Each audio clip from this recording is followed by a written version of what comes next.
O convite do chá de bebê da minha irmã tinha um recado: presentes com valor mínimo de R$ 5.000. Quando cheguei com um cartão de R$ 50 da Target, minha mãe anunciou para todo mundo: algumas pessoas simplesmente não valorizam a família. Todos congelaram. Eu sorri, peguei meu celular e saquei os R$ 380.000 do valor de entrada que prometi para a casa dos sonhos deles. 20 minutos depois, quando o corretor ligou, o chá de bebê da minha irmã já estava animado, mas minha mãe decidiu humilhar meu filho. Era naquele salão de eventos alugado que meus pais adoravam, com lustres e carpete barato, balões cor-de-rosa por toda parte, plantas artificiais, uma mesa de doces com a Baby Gelsa escrito em letras douradas. Meu filho Noah estava sentado na mesa das crianças, abraçando o pequeno cobertorzinho de crochê que passou 3 semanas fazendo com a vizinha. Ele tem 11 anos, é quieto, cuidadoso, o tipo de criança que confere a lição de casa 3 vezes e ainda pergunta se pode te dar um abraço. Na mesa, à frente de cada primo, havia uma sacolinha branca com a etiqueta Cozy Crew. Camisetas personalizadas, doces, chaveirinhos com a melhor primo de todos escrito. Todos os primos, menos Noah. Ele olhou ao redor como se tivesse certeza de que acabaram de esquecê-lo. Levantou o arranjo central para ver se, talvez, a sua sacolinha tivesse ficado presa atrás dele. Nada. Vovó? Perguntou a minha mãe, a voz mal passando da música. A minha foi movida? Minha mãe nem olhou para ele.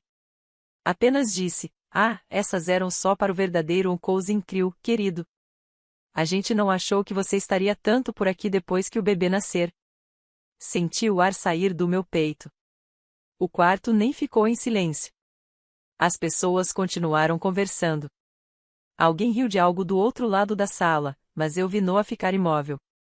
Os ombros dele caíram meio centímetro, como se alguém tivesse abaixado o volume. Ele engoliu em seco. Tá bom, sussurrou, puxando o cobertorzinho para o colo, como se pudesse se esconder atrás dele. Eu devia ter ido embora naquele momento. Em vez disso, fui até minha irmã e entreguei a sacolinha de presente. Eu tinha trazido uma caixinha pequena de roupinhas de bebê e um cartão de R$ 50 da Target, guardado em um simples envelope branco, e tentei sorrir como se meu filho não tivesse acabado de ser informado de que não era da família de verdade. Ela viu o cartão quando abriu o envelope.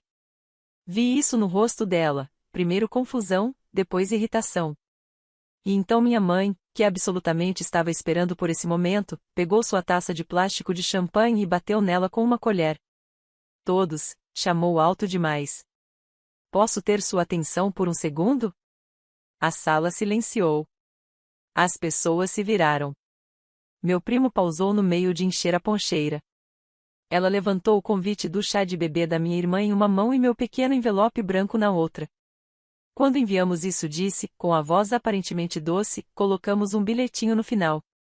Só uma coisinha, presentes com valor mínimo de R$ 5.000. As pessoas riram baixinho. Algumas olharam ao redor, como se perguntassem: ela está brincando? Mas não estava.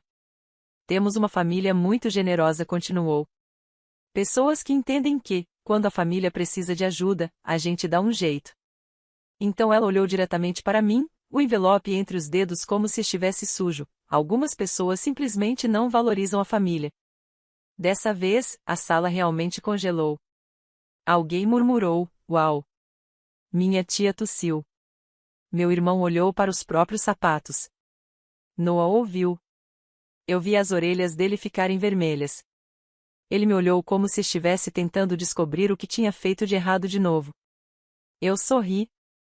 Sorri tão largo que a mandíbula doeu, porque, se não sorrisse, eu ia acabar dizendo algo que não poderia desfazer. Então coloquei a mão no bolso do meu casaco, tirei o celular e abri o aplicativo do banco. A transferência programada no topo da tela brilhava para mim: R$ 380.000 de entrada para Clear Creek Title, em escrow, Memo, Mon e Ded mais Mônica, status da casa dos sonhos pendente. Eu toquei na tela. O polegar pairou sobre a transferência para o pau. 20 minutos depois, enquanto minha mãe ainda fingia que nada estranho tinha acontecido e minha irmã abria o 15º presente, o celular dela começou a tocar. Reconheci a música do toque. Era a que ela usava para pessoas importantes.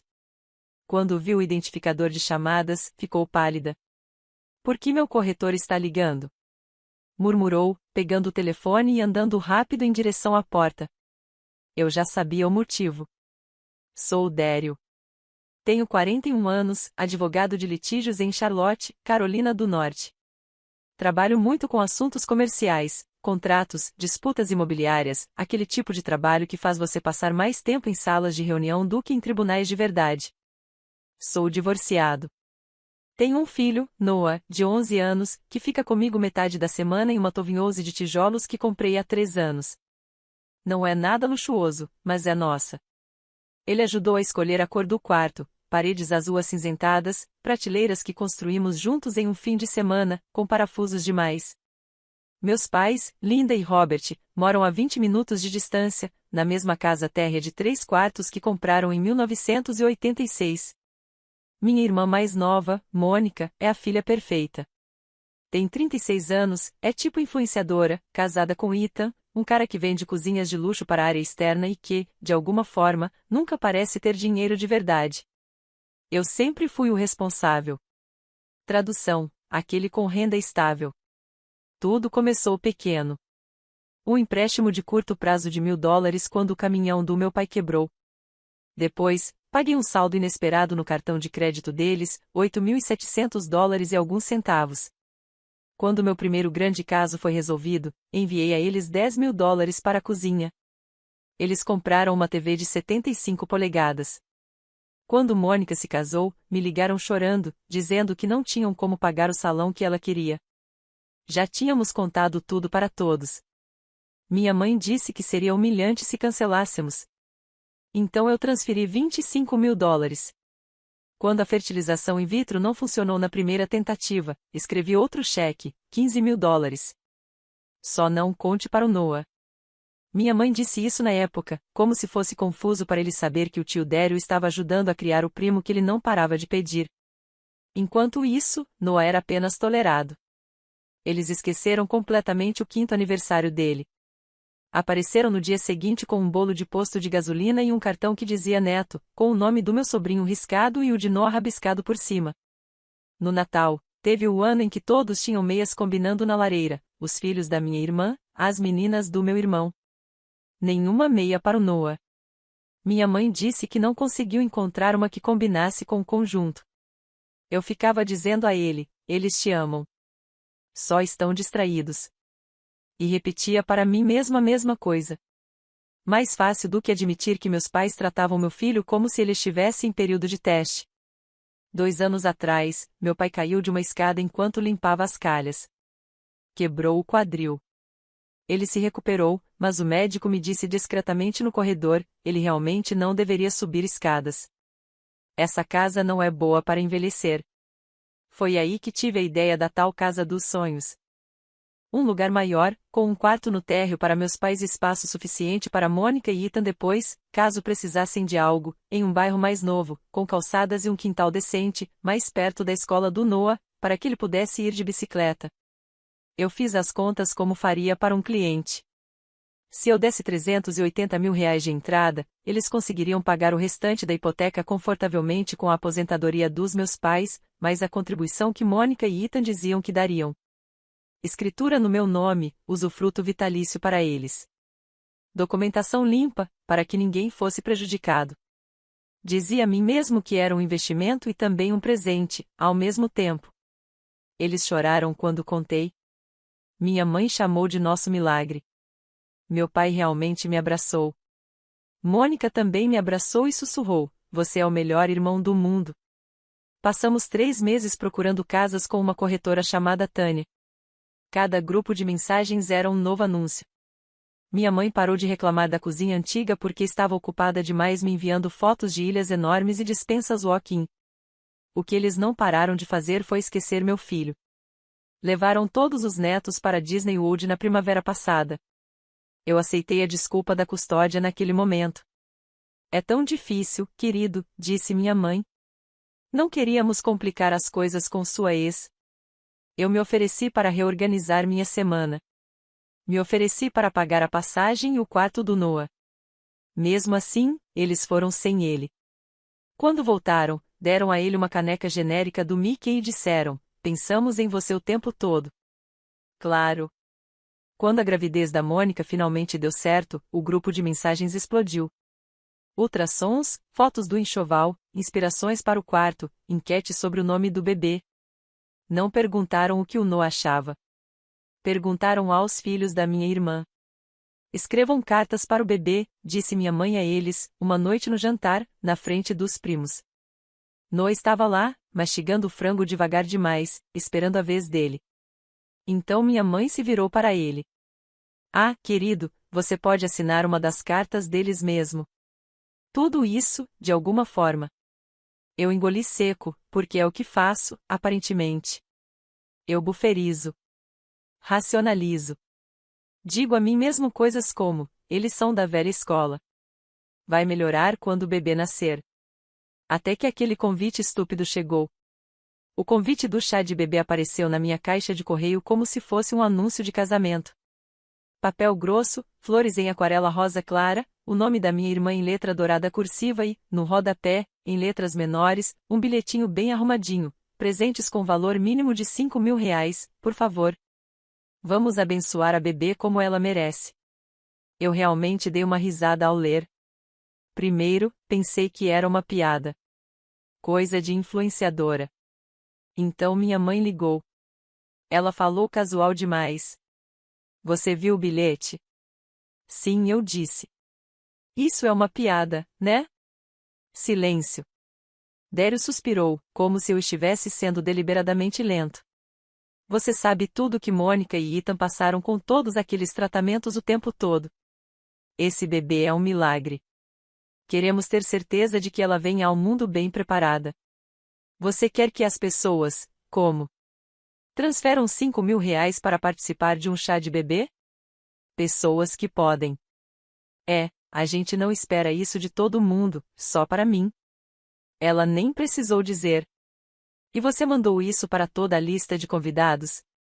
Perguntei a colegas de trabalho, pessoas da igreja, eles vão entender, disse ela rapidamente. É família. É amor? Não era amor. Era uma extorsão embrulhada em fonte pastel.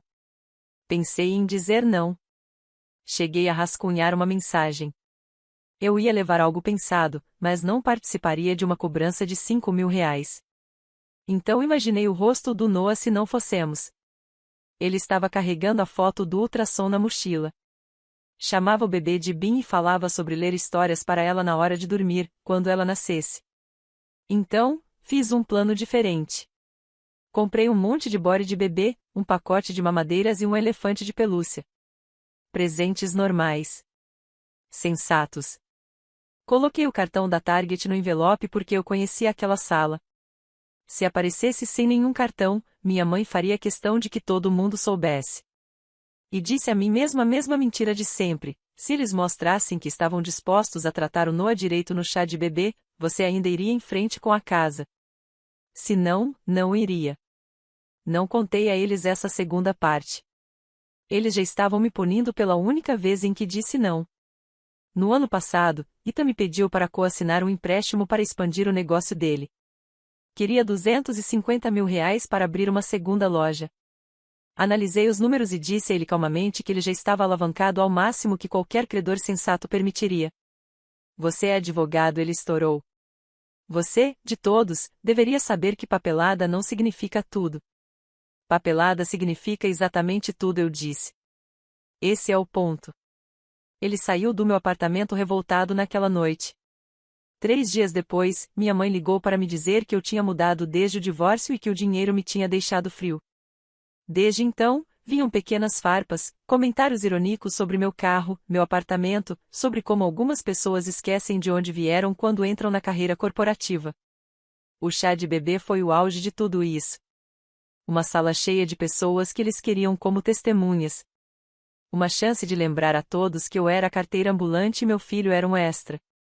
Então, quando minha mãe disse ao Noah que ele não fazia parte do verdadeiro Cousin Crew, algo em mim simplesmente parou.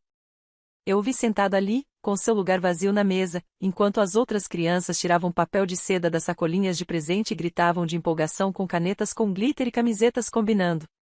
Eu vi Mônica pegar o cobertorzinho de crochê dele com um distraído que fofinho, e depois colocá-lo atrás da poncheira, como se fosse um guardanapo.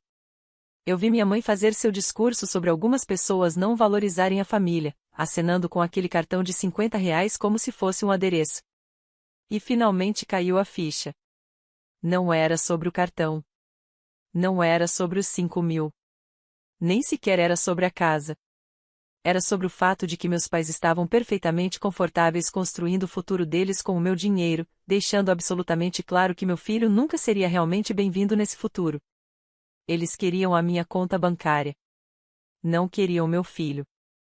Essa foi a gota d'água, não a sacolinha de presente que faltava, não o convite, nem mesmo a viagem para a Disney. Foi a expressão no rosto do Noah quando minha mãe me usou como exemplo de alguém que não valoriza a família na frente dele. Ele não perguntou se eu estava magoado. Perguntou se ele tinha feito algo errado. Não lembro de ter me levantado.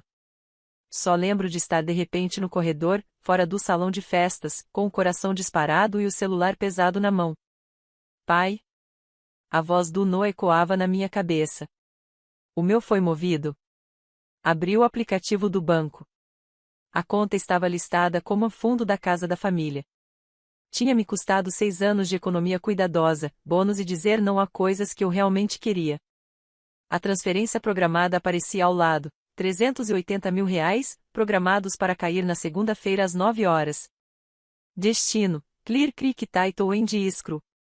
Endereço do imóvel, uma casa estilo Craftsman de 5 quartos, com varanda ao redor, que minha mãe já tinha chamado de a última casa dela. Ainda não havíamos fechado. Estávamos no período de inspeção. A papelada estava pronta, mas nada finalizado. Como único comprador no contrato, eu tinha o direito de desistir. Ei, cara! Tudo bem? Meu irmão mais novo, Jason, tinha me seguido para o corredor. Ele tem 39 anos, trabalha com construção, não é santo, mas geralmente é neutro. Estou bem, eu disse, o que nós dois sabíamos que era mentira. Aquela coisa que a mãe disse e lhe esfregou a nuca. Foi horrível. E sobre a sacolinha, eu disse a ela que o Noah devia ter uma, aliás. Disse? Sim. Ela disse que não queria confundir a dinâmica, seja lá o que isso signifique. Claro que queria. Olhei para meu irmão. Se eu desistir da casa, vão te culpar. Ele riu. Já me culpam por tudo. Vou sobreviver. Assenti uma vez, depois toquei em gerenciar transferência. Um pequeno menu deslizou para cima, editar, pausar, cancelar. Meu polegar pairou sobre pausar. Mais seguro. Reversível. Escolhi em cancelar. Uma mensagem de aviso apareceu. Tem certeza de que quer cancelar esta transferência programada? Sim. Confirmar. Outra tela. Transferência cancelada. Confirmação, #8843C. Tirei um print. Minhas mãos estavam firmes. Então deslizei até meus contatos e liguei para Tânia, a corretora. Ela atendeu na segunda chamada. Oi, Dério, pronto para as datas da vistoria final?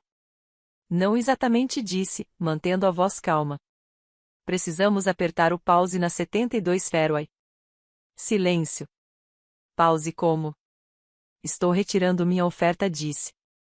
Dentro do meu direito, sob a contingência de inspeção. Vou te enviar um e-mail formal hoje à noite, mas queria que você soubesse agora, para que os vendedores possam começar a mostrar a casa de novo. Ela expirou. Posso perguntar o motivo? Mudança na situação familiar, disse. E não me sinto confortável em seguir adiante. Esta é a minha decisão, não negociável. Você entende que seus pais e sua irmã vão ouvir isso diretamente de mim? Perguntou gentilmente. Eles têm ligado para a casa deles. Eu sei, eu disse. Por isso estou ligando para você agora e não esperando até segunda-feira. Ok, disse ela lentamente. Vou ligar para eles daqui a pouco. Vou enviar o formulário de retirada para seu e-mail. Obrigado, Tânia. Desliguei. Então abri meu e-mail e vi a mensagem dela chegando. Assinei o formulário digital com o dedo, toquei em enviar e observei a tela de confirmação deslizar. Não senti triunfo, apenas uma clareza enorme, muito, muito clara. Quando voltei para o salão de festas, minha mãe estava no meio de algum jogo em que as pessoas tinham que adivinhar os sabores de papinhas. A tensão de antes já tinha se dissipado na maior parte. As pessoas riam novamente. Noah olhou para mim quando me viu. Os olhos dele brilhavam, como se tivesse quase chorado, mas não tinha. Sentei-me ao lado dele. Tá tudo bem, amigão? Ele deu de ombros. Posso dar meu cobertorzinho para o bebê depois? Talvez quando ela nascer. Talvez a tia Mônica goste mais então. Você fez um ótimo trabalho, eu disse. Ele merece mais do que esta festa. Ele se encostou no meu ombro. Eu gosto mais do nosso mesmo, quando é só a gente. Minha garganta apertou. Eu também. 20 minutos depois, o celular da Mônica começou a tocar com o toque de corretora dela. Ela franziu a testa e atendeu. Oi, Tânia disse animada. Estamos no chá de bebê. O rosto dela mudou no meio da frase. A cor desapareceu. Levantou-se tão rápido que a cadeira arranhou o chão. Como assim ele desistiu? Disse, a voz ficando afiada. O quê? Não. Não. Isso não pode. Não. O dinheiro era para meu irmão. A casa era para meus pais e para mim. Ele não pode simplesmente. Ele fez o quê? Todas as conversas na sala foram desaparecendo. Minha mãe apoiou o copo de plástico com muito cuidado. O que aconteceu? Exigiu saber. Mônica se virou, os olhos fixos em mim como se eu tivesse acendido um incêndio. Você cancelou a entrada, sibilou. Dério, o que você fez? Um silêncio caiu sobre as mesas. Até as crianças ficaram quietas. Eu me levantei. Meu coração não disparava mais. Estava estranhamente firme. Cancelei um presente, disse. Quando, na verdade, ainda não tinha dado nada. Minha mãe saltou da cadeira. Aquela era a nossa casa, disse, a voz tremendo. Nossa aposentadoria, o plano. Você prometeu. Assenti. Eu prometi. E hoje você ficou na frente do meu filho e me usou como exemplo de alguém que não valoriza a família. Só porque eu trouxe um cartão de R$ 50 em vez de uma entrada disfarçada de presente de bebê. A boca dela abriu e fechou, sem conseguir falar. E antes disso acrescentei, olhando para a mesa das crianças, você se certificou de que todo primo de verdade recebesse uma sacolinha de presente, menos meu filho, de novo. As pessoas agora olhavam para ela, não para mim. Não é sobre o cartão, disse em voz baixa. É sobre o fato de que vocês querem mais o meu dinheiro do que querem meu filho, e eu cansei de pagar por isso. Peguei meu casaco da cadeira. Noah, vamos. Ele se levantou rápido e pegou o cobertorzinho. Enquanto caminhávamos para a porta, minha mãe gritou atrás de nós. Você vai destruir sua família por causa de uma sacolinha de brinquedo e um mal-entendido. Virei-me tempo suficiente para responder. Não estou destruindo nada, disse. Só não vou comprar para vocês uma casa que vocês não merecem. Então saímos. As mensagens de texto começaram antes mesmo de pegarmos a estrada. Da minha mãe, você nos envergonhou na frente de todo mundo. Humilhou sua irmã enquanto ela está grávida. Está punindo um bebê que ainda nem nasceu, Dério. Do meu pai, o que era raro, cresça. Você fez um compromisso. Homem cumpre a palavra. De Mônica, como ousa usar a casa para nos controlar? Você não pode simplesmente tirar porque está bravo por 5 minutos. Coloquei o celular virado para baixo no porta-copos. Noah olhava pela janela, abraçado ao cobertor. Pai, disse-lhe, finalmente a vovó está brava com você, né? Sim, respondi. Ela está. Por minha causa. A voz dele vacilou. Por eu não ter tido uma sacolinha? Meu peito doeu. Não, por causa dela, disse. Porque ela esqueceu como te tratar. A culpa é dela, não sua. Ele ficou em silêncio por um segundo. Ainda vamos ter a casa com o balanço na varanda? Não, disse honestamente. Não vamos. Ele pensou sobre isso. Eu gosto da nossa casa, disse. A varanda é pequena, mas o cachorro do vizinho consegue alcançar minha mão do quintal deles. Sorri olhando para o para-brisa. Então vamos manter nossa varanda pequena. Naquela noite, depois que Noah foi para a cama, sentei-me à mesa da cozinha e digitei uma mensagem de grupo para meus pais e Mônica. Eu não sou o banco de reserva de vocês. A entrada está fora de cogitação permanentemente. Não vou financiar uma família da qual meu filho não faz parte. Por favor, não me contatem, a não ser para se desculparem com ele. Então coloquei a conversa deles no mudo. No dia seguinte, no escritório, minha assistente enfiou a cabeça na minha porta. Tem uma mulher na recepção pedindo por você. Diz que é sua mãe. Suspirei. Diga que estou com um cliente. Não estava. Só não confiava em mim mesmo para não perder o tom calmo de voz ao qual me agarrava. Alguns minutos depois, o telefone do escritório tocou. Era a recepção. Ela disse que não vai embora até falar com você. A recepcionista sussurrou. Quer que chamemos a segurança também? Sim, disse. Por favor, educadamente. Quando saí naquela noite, o saguão estava vazio.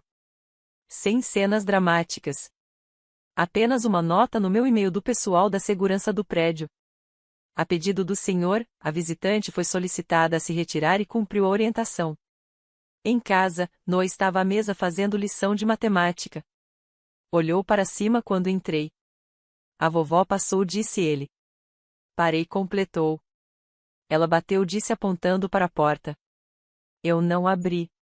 A Miss Johnson a viu do outro lado do corredor e veio ver. Ela disse, você não estava em casa. A vovó deixou uma sacola na maçaneta da porta. Ele apontou para o balcão. Dentro da sacola havia uma das camisetas sobressalentes do Uncle's Crew, ainda dobrada, e uma sacolinha de presente idêntica às outras do chá de bebê. A etiqueta dizia, Noah. A camiseta estava no tamanho errado. Havia um bilhete dentro. Você está tornando isso maior do que é. Nós amamos o Noah, mas não podem esperar que o tratemos da mesma forma quando ele não está realmente presente com frequência. Por favor, devolva a casa. Já contamos a todos. Coloquei tudo de volta na sacola e joguei direto no lixo. Passou uma semana. Depois 2. A notícia se espalhou pela família. Minha tia ligou para saber como eu estava, mas acabou deixando escapar que meus pais estavam dizendo às pessoas que minha ex-mulher tinha me virado contra eles. Mônica postou histórias vagas no Instagram sobre parentes tóxicos e manipuladores de dinheiro. Meu irmão Jason apareceu um domingo com uma pizza e um six-pack. Sabe que eles perderam o sinal quando você desistiu, né? Disse, sentado no meu sofá. Eu me ofereci para cobrir, eu disse. A Tânia disse a eles que eu arcaria com isso. Eles disseram que iam me processar, ele contou. Ela riu. Tenho o e-mail. Jason bufou. Isso parece certo. Ele ficou sério. Para você ter uma ideia, fico feliz que você tenha feito. Tenho visto eles tratarem o Noah como se ele fosse um visitante há anos. Eu deveria ter dito algo antes. Você disse hoje, eu respondi. Ele deu de ombros e jogou uma fatia de pizza para Noah. Ei, garoto. Ainda tem aquele Switch? Estou pronto para ser destruído no Mario Kart. Noah se iluminou pela primeira vez em dias. Não falamos mais sobre a casa naquela noite. Meses se passaram. Meus pais não compraram outro lugar. O mercado seguiu em frente. A casa da Fairway foi vendida para um casal jovem e o filho pequeno deles. Segundo Tânia, minha mãe enviou um longo e-mail na Páscoa. Meio desculpa, meio exigência. Havia uma frase que resumia tudo. Somos família. Você deveria nos ajudar. Fiquei olhando para a tela por um longo tempo. Então toquei em excluir. Não fui cruel. Enviei cartões de aniversário. Deixei Noah atender as ligações dele se quisesse. Supervisionado, rápido, mas eu não descansei a decisão sobre a casa. Não ofereci uma versão menor. Não enviei mais dinheiro. A casa dos sonhos continuou sendo um sonho para eles.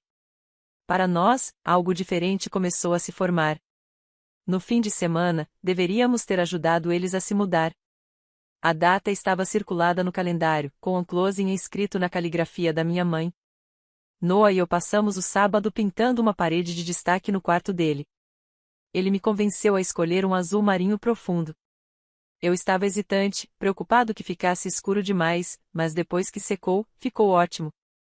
Adulto, escolha dele. Espalhamos um lençol velho no chão.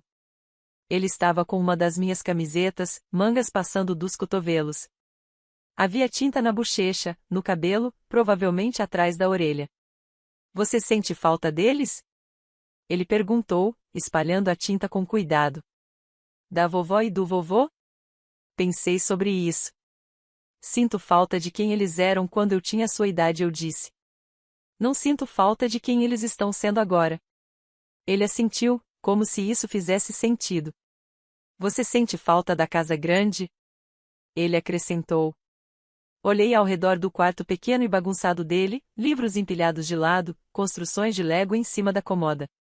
O cobertorzinho de crochê do bebê agora estava dobrado no fim da cama dele, porque ele decidiu que a bebê não precisava tanto assim. Não, eu disse. Acho que é exatamente aqui que deveríamos estar. Naquela tarde, Jason apareceu com os 2 filhos e uma sacola de mercado cheia de lanches. Vamos sequestrar seu sábado, anunciou. Os primos insistiram. A filha dele entregou para Noah um cartão feito à mão que dizia Cousin Crew Oficial, com todos os nomes escritos dentro, incluindo o dele. Nós fizemos nosso próprio clube, disse ela. A vovó não decide quem entra. Pedimos comida por delivery, arrastamos cadeiras da sala de jantar e nos apertamos em torno da minha mesinha pequena. Havia 2 cadeiras vazias que eu deixara no fim por hábito, como se meus pais pudessem entrar. Mas não entraram. Noah riu tanto de algo que Jason disse que refrigerante saiu pelo nariz. As crianças se revezavam caindo no puff. Alguém começou uma guerra de nervo no corredor. Era barulhento, caótico e imperfeito, mas ninguém esqueceu o nome dele. Ninguém perguntou se ele realmente contava. Mais tarde, à noite, depois que todos foram embora e a casa finalmente ficou quieta, passei pelo lixo na cozinha. A velha sacola do chá de bebê ainda estava no fundo, sob novas camadas de borra de café e correspondência.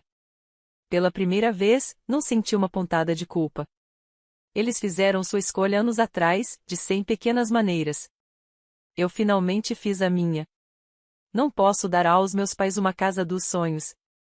Não posso consertar a parte deles que decidiu que meu filho era opcional. Mas posso dar ao meu filho algo melhor do que um balanço na varanda e uma cozinha grande.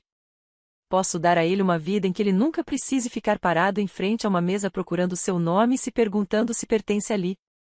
E não preciso de R$ 380 mil ou da aprovação deles para fazer isso.